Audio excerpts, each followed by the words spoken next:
بسم اللہ الرحمن الرحیم۔ ناظرین، صابر شاکر کی طرف سے السلام علیکم۔ ناظرین، آج ہے 18 نومبر سال 2020 اور دن ہے آج بدھ کا۔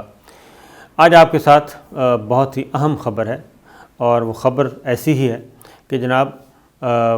کیا کہنا چاہیے کہ ایک بہت بڑی خون ریز جنگ ہوتے ہوتے رہ گئی، اور اس کا ذمہ دار کس نے ہونا تھا آپ تصور نہیں کر سکتے۔ اس کا ذمہ دار ہونا تھا پریزیڈنٹ ٹرمپ نے۔ جو بائیڈن نے بہت کچھ کہا پریزیڈنٹ ٹرمپ کے بارے میں، ان کی دماغی حالت کے بارے میں، ان کے کردار کے بارے میں۔ ہم وہ زبان تو استعمال نہیں کر سکتے، اور لیکن یہ ضرور کہیں گے کہ پریزیڈنٹ ٹرمپ واقعتاً ان کا دماغ چل چکا ہے، اور وہ واقعتاً ایک کیا کہنا ذہنی طور پہ وہ ایک بیلنس شخصیت نہیں ہے، ذہنی طور پہ وہ مستحکم شخصیت نہیں رہے، اور ان کی شکست ان کے اعصاب پہ سوار ہے۔ آپ تصور کیجیے، جو میں آپ کے ساتھ خبر شیئر کرنے لگا ہوں، کہ کیا کوئی سپر پاور کا پریزیڈنٹ جو ہے وہ اس طرح کے اقدامات کر سکتا ہے ایسے وقت میں جب اس کو پتہ ہو کہ وہ ہار چکا ہے۔ نئے صدر جو ہیں وہ اپنی ٹیم بنا رہے ہیں، پالیسیز بنا رہے ہیں، اور پریزیڈنٹ ٹرمپ اس کو یہ بھی پتہ ہو کہ نہ پینٹاگون اس کے ساتھ ہے، نہ وہاں کی اسٹیبلشمنٹ اس کے ساتھ ہے۔ وہ ایک جانے والا ایک اس وقت نمائشی پریزیڈنٹ ہے، اور وہ کیا کرنا چاہ رہا تھا یہ میں آپ کو بتا دیتا ہوں۔ اور اگر یہ ہو جاتا، اور یہ یقیناً نہیں ہونا تھا، لیکن اگر ہو جاتا تو یہ ایک خون ریز جنگ بہت خطے کو لپیٹ میں لے لیتی، اور اس کے پیچھے عزائم کیا تھے وہ کوئی سمجھنے میں کوئی مشکل پیش نہیں آ رہی۔ صورتحال یہ ہے کہ پریزیڈنٹ ٹرمپ نے جناب انکشاف یہ ہوا ہے کہ پریزیڈنٹ ٹرمپ نے گزشتہ ہفتے اپنے مشیروں کو، اپنے وزیروں کو جمع کیا، اور انہیں کہا گیا کہ ایران کی جوہری تنصیبات پر حملہ کر دیا جائے، اور ایران پہ حملہ کر دیا جائے، اور پوری قوت کے ساتھ حملہ کیا جائے۔ اور ایران کو میں جاتے جاتے سبق سکھانا چاہتا ہوں، اور اس کی تمام جوہری تنصیبات جو ہیں وہ میں تباہ کرنا چاہتا ہوں۔ یہ ان کی ایک ضد تھی، کیونکہ آخری دنوں میں ایران والا معاملہ بھی ان کے ہاتھ سے نکل چکا تھا، اور یہ پریزیڈنٹ ٹرمپ کے دور کی ناکام ترین جو ایک موو تھی وہ یہ بھی ہے کہ وہ پہلے وہ ایران کے ساتھ جو جوہری معاہدہ ہوا تھا اس سے نکلے، اسے یک طرفہ طور پہ نکلے، تو اس کو پھر اقوام متحدہ کی سلامتی کونسل میں شکست ہوئی امریکہ کو، اور ایران محفوظ رہا۔ اس کے پیچھے چائنا اور روس بھی تھے، لیکن ایران کو اس میں وکٹری ملی، اور پریزیڈنٹ ٹرمپ کوئی قرارداد نہیں پاس کروا سکے، اور جو سینکشنز تھی، جو پابندیاں لگائی گئی تھیں، وہ اکتوبر میں ختم ہو گئیں۔ وہ برطانیہ سمیت روس، چائنا، تمام ممالک نے صرف ایک ووٹ ملا تھا، وہ بھی ختم کر دیں، اور وہ بھی توسیع نہیں ہوئی۔ تو دوسری طرف جو پریزیڈنٹ ٹرمپ کے جو تھے بہت ہی فیملی فرینڈز کہہ لیں، سعودی عرب، UAE اور مصر، ان کی طرف سے شدید ترین پریشر تھا۔ بحرین کہ جناب جاتے جاتے آپ ایران کا کام کر کے جائیں۔ آپ کو میں نے 2-3 دن پہلے بتایا تھا کہ کنگ سلمان نے کہا کہ جناب ایران کے خلاف سخت ایکشن ہونا چاہیے، اور اسرائیل کا منصوبہ وہ بھی ادھورا رہ گیا، وہ میں آپ کو آگے چل کے بتاتا ہوں۔ تو یہ چیزیں جناب ہونا شروع ہو گئیں۔ پریزیڈنٹ ٹرمپ نے اپنے مشیروں کو بلایا۔ کون کون سے مشیر تھے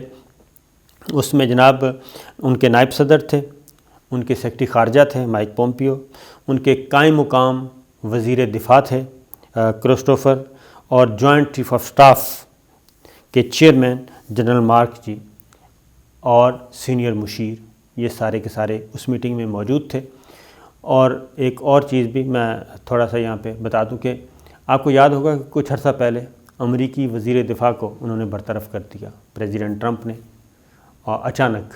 اور اس کے بعد یہ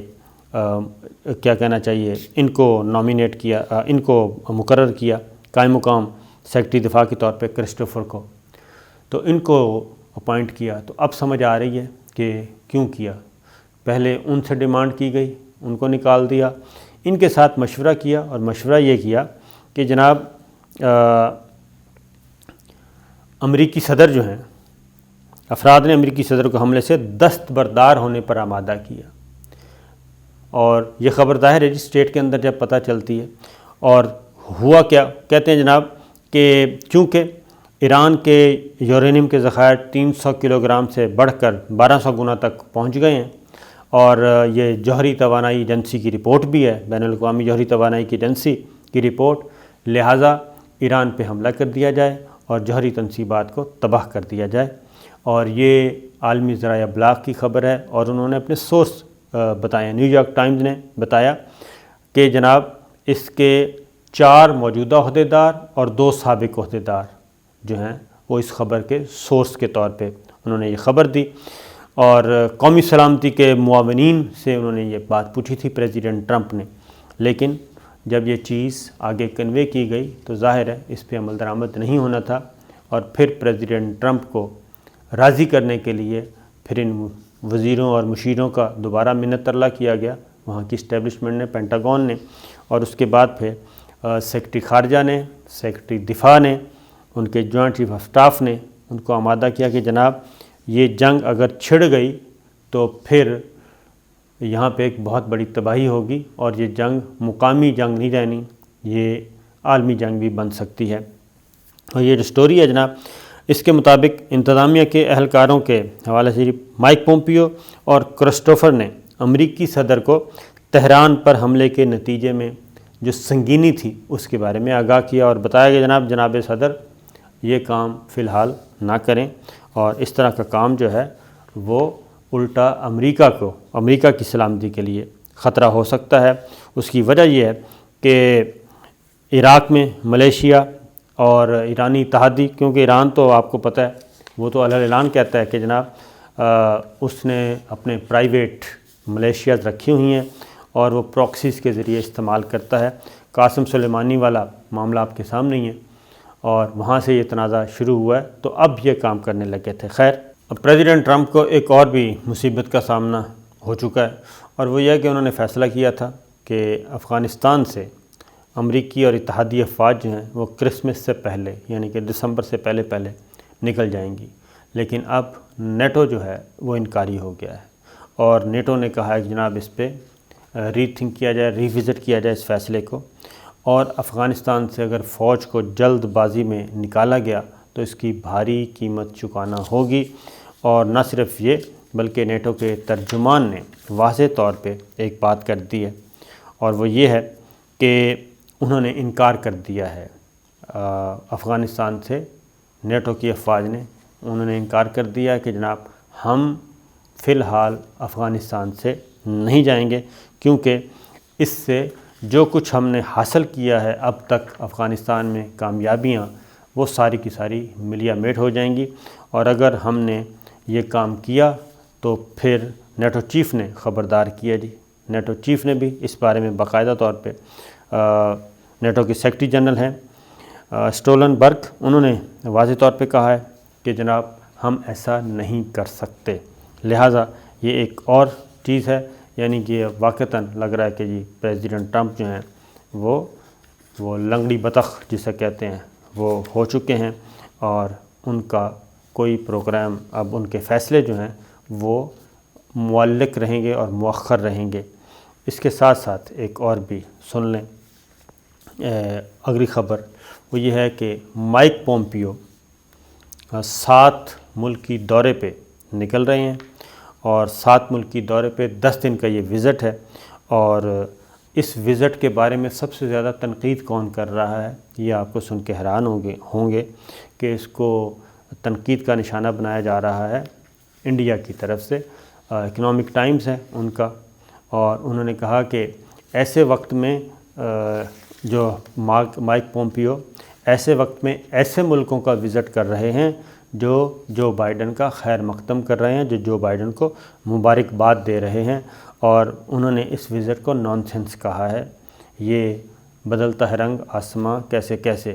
U S secretary state mic Pompeo arrives in France on touchy 7 nation tour,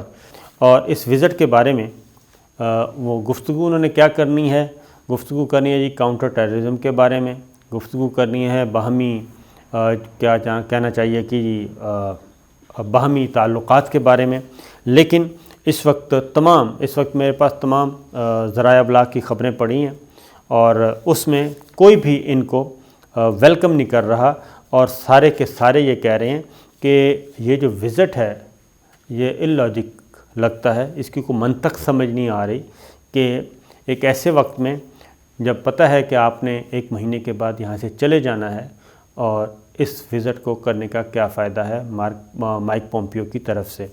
کیونکہ پریزیڈنٹ ٹرمپ جو ہیں وہ اس وقت عملاً نان فنکشنل ہو چکے ہیں۔ وہ ڈی جیورے پریزیڈنٹ تو ضرور ہیں، لیکن ڈی فیکٹو جو ہیں وہ اب جو بائیڈن ہیں، کیونکہ جو بائیڈن کی طرف اب وہاں کی اسٹیبلشمنٹ، وہاں کے ادارے اب ان کی طرف دیکھ رہے ہیں اور انہی کے ساتھ رابطے میں ہیں، انہی کے ساتھ مل کے پالیسیز اور آئندہ کے پلان ترتیب دیے جا رہے ہیں۔ لیکن مائک پومپیو جو ہیں وہ 7 ملکوں کے دورے پہ نکل رہے ہیں، اور اس کا مجھے لگتا ہے، میرا خیال ہے کہ جناب یہ سوائے اس کے کہ وہ خدا حافظ والا جو ہوتا ہے فیئر ویل پارٹیز ہوتی ہیں، یہ اسی نوعیت کے وزٹ ہوں گے۔ اس سے زیادہ اس کی کوئی اہمیت میرے نزدیک تو کیا ہی، میں تو کیا چھوٹی منہ بڑی بات، لیکن ایسوسیٹ پریس امریکہ کا وہ کیا کہہ رہا ہے، اور برطانیہ کے ذرائع ابلاغ کیا کہہ رہے ہیں، یورپ کے ذرائع ابلاغ کیا کہہ رہے ہیں، انڈیا کیا کہہ رہے ہیں، وہ سب کے سب ایک کیا کہنا چاہیے سمپل وے میں اس کا مذاق اڑا رہے ہیں۔ تو یہ ہے جناب صورتحال، اور جب طاقت اور اختیار ہاتھ سے نکل جاتا ہے تو پھر اسی نوعیت کی چیزیں ہوتی ہیں، اور پریزیڈنٹ ٹرمپ کا میں نے آپ کو بتا دیا کہ وہ آخری دموں تک کیا کرنا چاہتے ہیں۔ مائک پومپیو جی امریکہ کے جاتے ہوئے وزیر خارجہ جو ہیں وہ دورے پہ نکلے ہوئے ہیں۔ وہ فرانس سے ہوتے ہوئے وہ جناب فرانس کے پریزیڈنٹ سے ملاقات کے بعد ان کی ملاقات ہوئی ترکی کے صدر کے ساتھ، پھر جارجیا، اور اس کے بعد اللہ آپ کا بھلا کرے جناب UAE، اور پھر قطر، اور آخری جو وزٹ ہے ان کا وہ ہے سعودی عرب کا، اور ان کی ملاقاتیں محمد بن سلمان سے ہونی ہیں، محمد بن زید سے ہونی ہیں، یعنی کہ کراؤن پرنس سعودی عرب، کراؤن پرنس UAE، اور پرائم منسٹر جو ہیں نیتن یاہو اسرائیل کے، ان سے ملاقات ہے، پھر جہاں قطر کے جو امیر ہیں ان کے ساتھ ملاقات ہے۔ تو یہ ملاقاتیں ہیں، اور ان ملاقاتوں کے مقصد کیا ہے، اور اس میں جاتے جاتے وہ کیا حاصل کرنا چاہتے ہیں، یہ تمام کے تمام ہی تجزیہ کار جو ہیں وہ کنفیوز ہیں۔ اور میں نے آپ کو وہ بھی بتا دیا کہ نہ صرف کنفیوژن کا شکار ہیں، بلکہ انڈیا جو ہے وہ سب سے زیادہ اس کا وہ مذاق اڑا رہا ہے۔ تو یہ ہیں جناب عالمی سیاست کے بدلتے ہوئے مناظر۔ تو انشاءاللہ آئندہ پھر حاضر ہوں گے، اجازت دیجیے، اللہ حافظ۔